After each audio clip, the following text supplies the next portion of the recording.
Here are towns on the coast of the United States right now.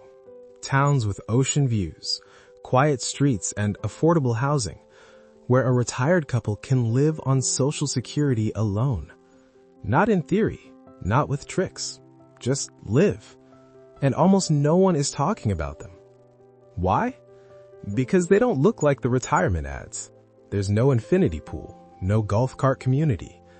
What they have instead is something rarer in 2025, affordability, real affordability. But here's what the relocation influencers won't tell you. There's a reason these towns got cheap, and in some cases, that reason is coming for the people who move there. The average Social Security check in 2025 is approximately $1,907 per month. For a couple, that's roughly $3,800. The median rent in the United States is now over $1,900 for a one-bedroom apartment. That's before utilities, groceries, healthcare, or transportation.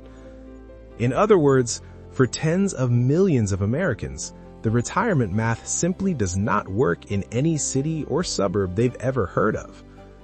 Between 2020 and 2024, the IRS recorded a net migration of over 800,000 Americans moving to lower-cost states. Florida and Texas absorbed the headlines, but median home prices in Florida surpassed $400,000 in 2024. Property insurance premiums doubled. The real movement, the quiet one, is happening in places you've never seen on a relocation list. Small coastal towns, forgotten beach communities. Bay St. Louis, Mississippi. Median home price around $185,000. Mississippi's homestead exemption can eliminate nearly all property tax for residents over 65. The Gulf Coast location means genuine ocean access, but FEMA flood zone maps have expanded 3 times since 2010. Insurance costs are rising fast. Eastport, Maine, the easternmost city in the United States and one of the cheapest. Median home under $140,000. Maine offers a senior property tax fairness credit. The risk? Harsh winters, limited health care, and a hospital over 30 miles away. Dauphin Island, Alabama, a barrier island community with median homes around $220,000 and some of the lowest property taxes in the country. The risk? Geologists say the island is migrating westward. Parts have lost over 20 feet of land per year. Ocracoke Island, North Carolina. Accessible only by ferry. No chain stores, no traffic lights, no hospital. Median home under $250,000. During Hurricane Dorian in 2019, the entire island was submerged. NC's elderly property tax exclusion can eliminate 50% of assessed value. Crystal Beach, Texas, Bolivar Peninsula. Median homes under $180,000. Texas has no income tax and senior property freeze programs. The risk? This area was entirely wiped out by Hurricane Ike in 2008. Every structure you see was rebuilt after that date. Apalachicola, Florida, once called the Jewel of the Forgotten Coast. Median home under $200,000, extraordinary for Florida. The oyster industry that sustained this town collapsed. Population has declined 40% in 15 years. Businesses are closing. The affordability is real, and so is the reason for it. Chincoteague, Virginia, island town on the Delmarva Peninsula. Median home around $240,000. Virginia offers senior freeze programs and strong homestead protections. Virginia's coastal flooding projections rank Chincoteague among the most vulnerable communities in the mid-Atlantic, with 3 to 4 feet of sea level rise modeled by 2050. Port Sulphur, Louisiana, Plaquemines Parish, south of New Orleans. Some homes available under $80,000. Legitimate waterfront property. The land is sinking. Louisiana loses a football field of coastal land every 100 minutes. Parts of Port Sulphur sit 12 feet below sea level. Lebec, Maine, the easternmost town in the continental United States. Median home under $130,000. Remote, quiet, genuinely coastal. The nearest emergency room is over an hour away.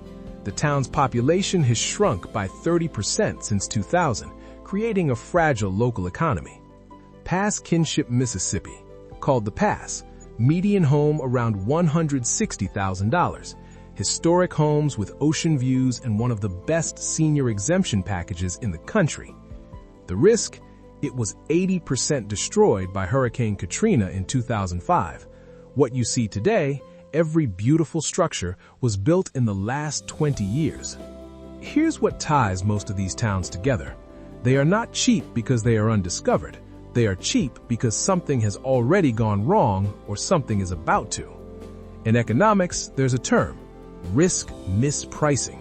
It's when the market hasn't yet priced in a future cost. These towns are textbook examples. FEMA updated its flood risk model in 2021, called Risk Rating 2.0. Under the new model, flood insurance premiums in high-risk coastal areas are rising 15 to 25% annually. Not once, every year. A home that costs $850 a year to insure today may cost $3,200 by 2030. In some Louisiana parishes, that number is already higher. Property tax exemptions, as generous as they sound, are subject to state budgets. In 2023, Mississippi quietly reduced the income threshold for its senior exemption program. And then there's infrastructure. The American Civil Engineers Society has repeatedly rated coastal infrastructure in the Gulf South and parts of New England as D or D+. When those systems fail in a town of 2,000 people, there is no budget to fix them quickly. Looking forward, three forces are converging on these towns simultaneously. First, the private insurance retreat. State Farm, Allstate, and Farmers have withdrawn from or severely restricted coverage in coastal zones across Florida, Louisiana, and the Carolinas. When private insurance leaves, homeowners are forced onto state-run last resort plans that cost more and cover less. For retirees on fixed incomes, this can be financially fatal. Second, municipal fiscal stress. When a town's population is declining and its property values are low, the tax base cannot support basic services. In the next decade, several towns on this list face the realistic possibility of school consolidation, police force reductions, and the kind of slow municipal decay that takes a decade to arrive but is already visible. Third, the new arrivals.